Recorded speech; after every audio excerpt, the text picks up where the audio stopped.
Après une journée agitée à la Chambre des communes, les journaux font leurs gros titres en exposant à nouveau comment la rupture de confiance mine la politique britannique. Sur le papier, les députés étaient qualifiés de briseurs de Brexit et la Chambre des communes de parlementale. La loi oblige le Premier ministre Boris Johnson à demander à présent une extension à l'Union européenne, ce qu'il a fait, mais en n'envoyant qu'une photocopie non signée. Le gouvernement britannique y a joint une deuxième exhortation écrite au président du Conseil européen, lui demandant de l'aide pour maintenir en vie les négociations un peu plus longtemps.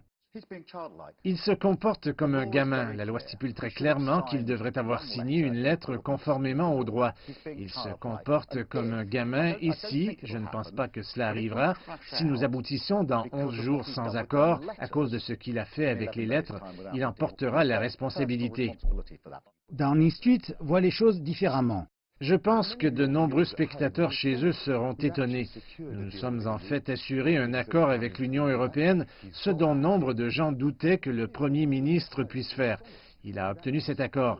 Il semble que nous ayons le nombre suffisant de votes à la Chambre des communes, mais pourquoi le Parlement ne l'a-t-il pas fait passer? C'est ce que nous ferons la semaine prochaine. Ce sera une semaine turbulente au Parlement et aussi probablement au tribunal. Le pari de Boris Johnson est qu'il rassemble le soutien populaire, que l'exaspération de la population à l'égard des négociations du Brexit le fera passer pour le dirigeant qui agit. Les milliers de manifestants anti-Brexit qui ont défilé vers le Parlement hier illustrent une histoire complètement différente.